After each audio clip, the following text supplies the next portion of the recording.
Hey, what's up guys? Josh from TheBitBlock here to bring you through our detailed video review for Nintendo Select's Pikmin 2 on the Wii.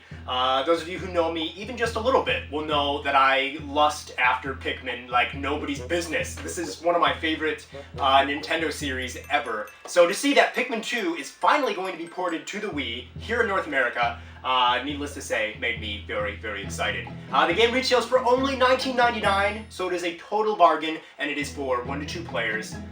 You know what, let's not waste any more time. Let's jump right into the TheBitBlock's detailed video review for Nintendo Select's Pikmin 2 on the Wii.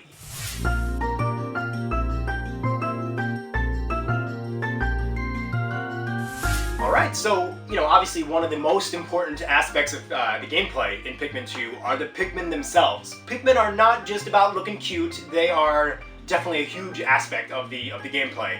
For example, you have different colored Pikmin, and I'm sure many of you know about this. You have red, yellow, blue, and now, new to Pikmin 2, there are purple and white Pikmin. Each Pikmin type has its own unique abilities. So for example, red Pikmin can go through fire without being harmed, and they're also a little bit better at fighting enemies. Yellow Pikmin have big ears, so you can throw them much higher. And new to Pikmin 2 is the ability for yellow Pikmin to go through electricity. They're completely invulnerable to electricity. In the original game, yellow Pikmin could pick up rocks, they're like bomb rocks, and they could drop them in locations. They can't do that in this game, but frankly, I always remember that as being something that was really weird, and it didn't seem like it made sense. So the fact that in the sequel, yellow Pikmin have more of an identity and more of a focus to what they can do, I think that's a huge improvement. And then blue Pikmin can of course go into water, and no other Pikmin can do that, and there's a lot of stuff that you'd need to go into the water to trigger something so that it will drain the water and then the other Pikmin can go through.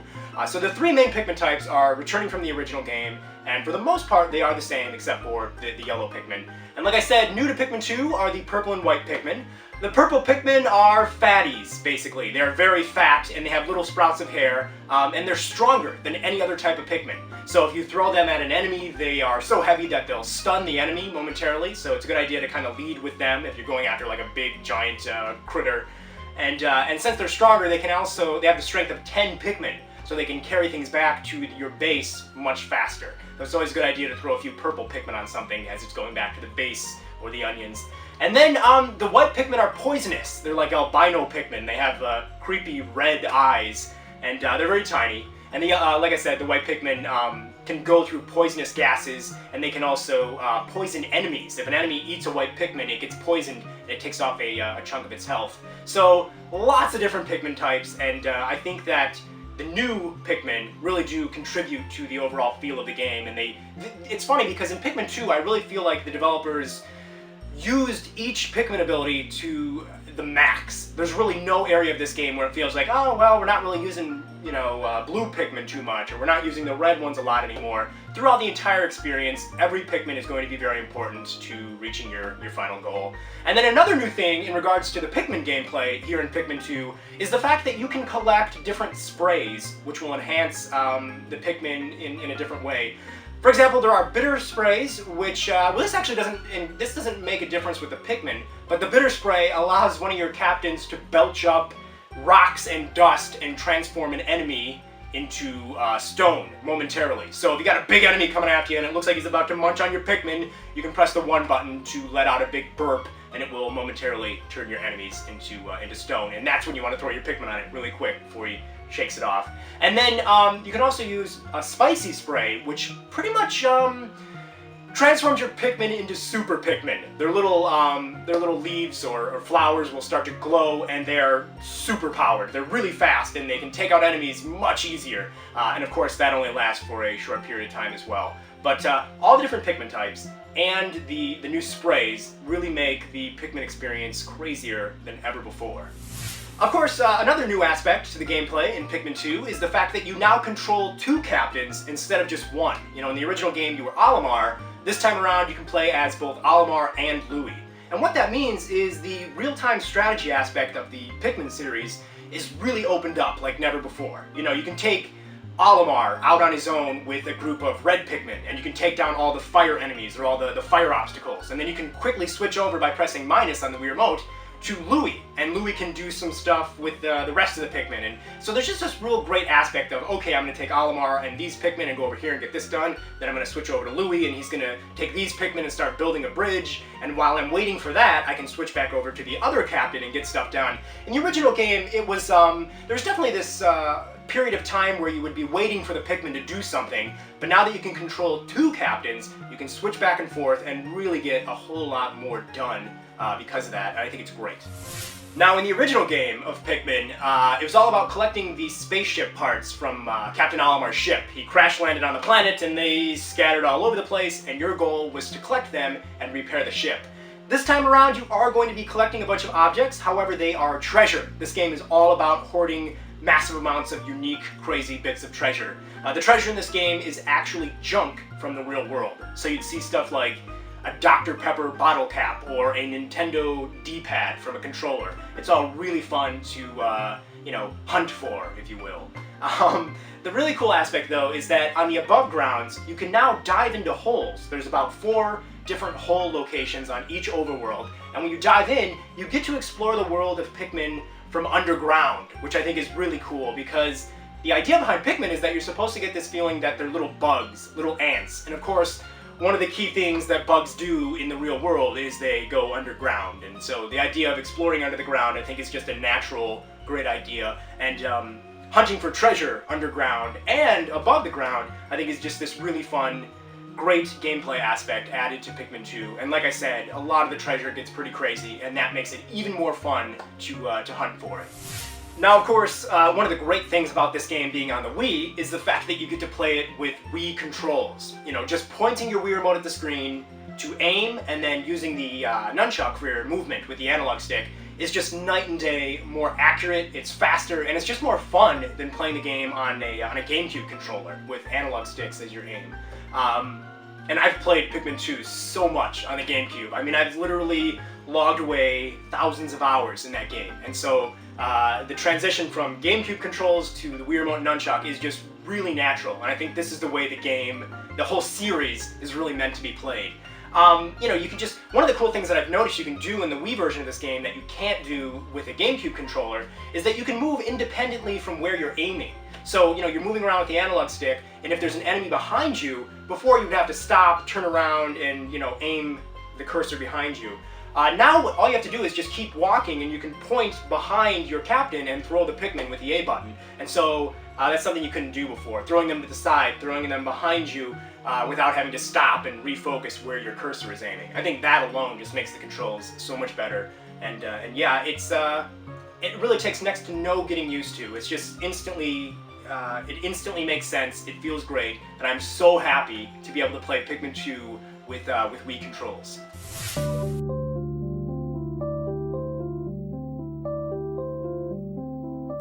Pikmin 2 is, I would say, one of the best looking games on the GameCube. And it even kind of stands the test of time a little bit.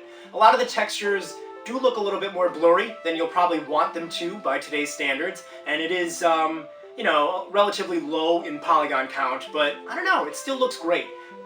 Pikmin 2 is all about giving you the illusion of looking down on little critters walking around in beautiful garden-like environments, and I think even many, many years later, this game still looks great. One of the great things about playing it on Wii is that you get to view it in widescreen. It's just a little, you know, improvement, update, but still, kind of goes a long way. The overworlds in Pikmin 2 are designed to be based on seasons. So you have winter, spring, summer, and fall.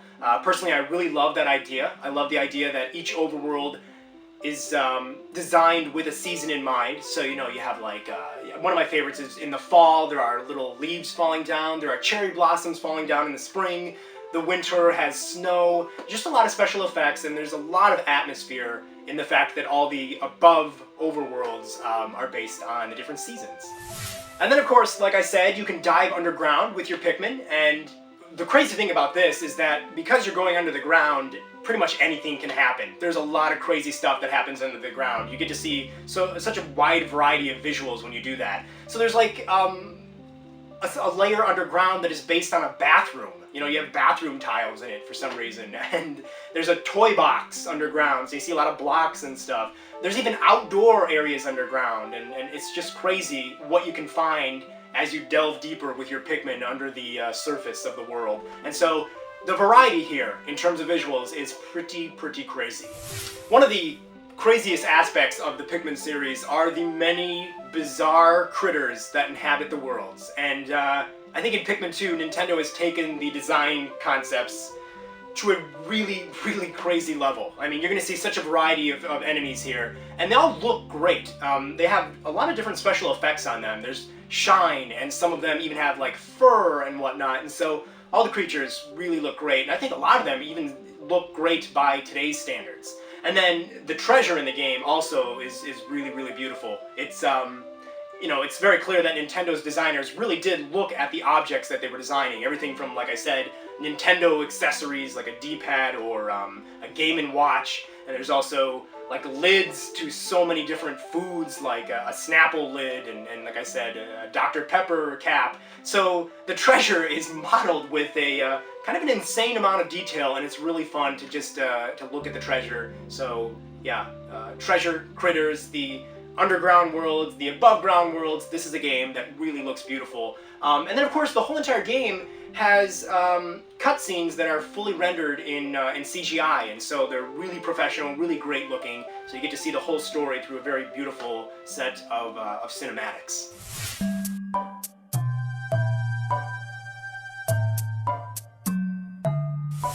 Pikmin 2 is a game that has a really unique soundtrack. I mean, this is unlike any other game, I promise you. The music goes from being very happy and cheerful to being really like unsettlingly bizarre and creepy. A lot of the tracks in this game have kind of like an otherworldly feel to them. So rather than just actually tell you how the music sounds, I think it's a good idea to play a few sample tracks for you and give you an idea in terms of what this game's soundtrack has to offer.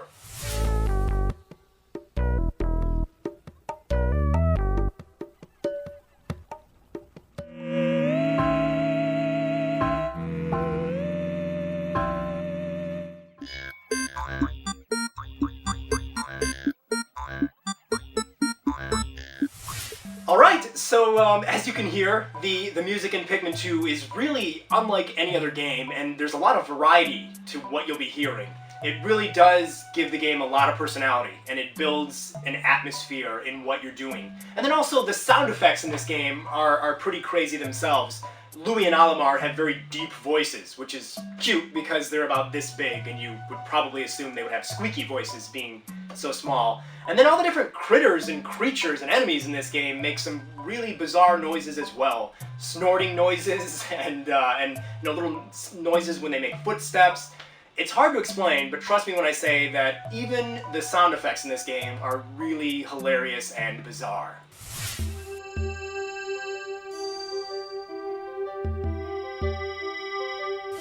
So the main concept behind the story mode in Pikmin 2 is that the company that Olimar and Louie work for has gone into debt, and they owe a lot of Pokos to a lot of bad people. Pokos are the currency on the planet of Hocotate, in case you've never been. There you go.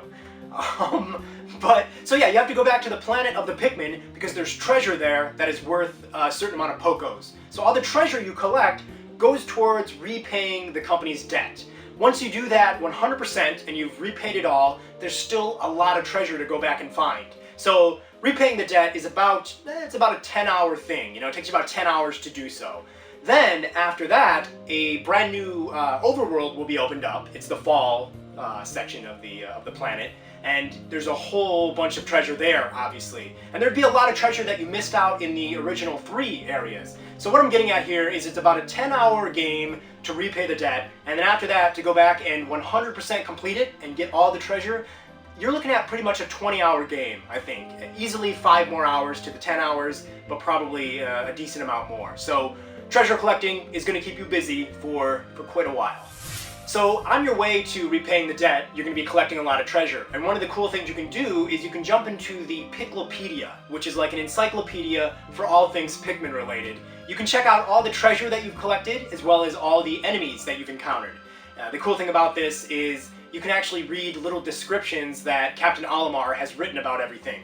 And I think that Nintendo of America's localization team really did a fantastic job at coming up with cute little ways that Olimar would perceive all the different objects. You know, it's not a D-pad to Captain Olimar. It's not a love tester to Captain Olimar. It's something totally different, and it's just a lot of fun to go back into the Encyclopedia and read up and learn about all the different things that you've encountered.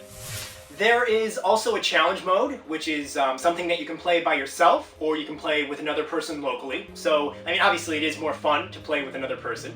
The general idea behind the challenge mode is that you're going to select a stage, and there are many to choose from, and you're going to be diving under the ground, just like in the story mode, and you're going to try to complete a set number of layers. And so, you know, you're going to be taking out all the enemies and collecting all the treasure, and then you get points based on, you know, how much treasure and how many enemies you take back to the ship.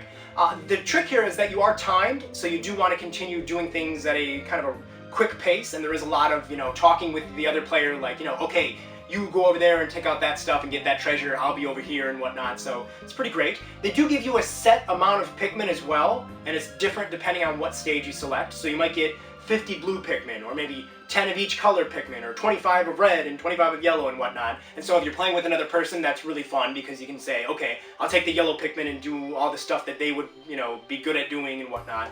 So yeah, it's just a really cool addictive mode, and the real challenge is to see if you can complete a stage, complete an entire level with no Pikmin killed and with a really good time limit. So it is the type of thing that you can play again and again and get better at, and it's totally addictive. Okay, and then finally, I want to talk about the battle mode in Pikmin 2, which is a mode, I think this is like some of the best multiplayer that you're going to find in any Nintendo game. It is so fun. It's deceptively simple, but trust me when I say there is a lot of strategy that can be applied in this battle mode. It is, of course, for 2 people. You can't play this by yourself. The overall goal is that you have the blue team and the red team, Olimar and Louie, and you want to try and steal the other team's capsule, or marble actually. For some reason we call it a capsule when we play, I don't know, we're stupid. But you want to capture the other team's marble and bring it back to your base. Of course, it's not that easy, because they're probably not going to be too happy that you're doing that, and they're going to fight you off. And so, you can also collect 4 yellow marbles, which are scattered throughout the levels. Again, that's not going to be too easy, because if they see you trying to do that, they can come up and steal the yellow marble. One of the tricks is that once your marble has been moved, you actually can't pick it up and move it back to your base. So it gets really tricky and crazy. There are enemies that you need to kill to take out and then bring them back to your base to get more Pikmin. There are also bonuses. You can collect cherries that are scattered throughout the worlds and bring them back to your base, and that will start a roulette wheel, and it'll stop on something crazy, like maybe sending enemies to the other person's base, or you know, giving you +5 or +10 Pikmin, or giving you a bitter or a spicy spray, a marble return as well. That's the only way you can return your marble, by getting that through the roulette wheel. It's so hard for me to really explain this battle mode. I think I've done a decent job with that, but trust me when I say it's simple. Anybody can pick it up and play it, and the more you play it, you're going to start to get really weaselly. I think when you play this like a weasel and you really try to, you know, decide, okay, he's out of his base now, so I'm going to sneak over there and try to steal his capsule, and then I'm going to walk away from it so that he doesn't see that I'm stealing it, or, oh, I'm going to hoard all these cherries and get a bunch of the, you know, great stuff from the roulette. I don't know, it's such an amazing experience. I think Battle is, it's so great that I don't even think I can really describe it very well, aside from what I just did there.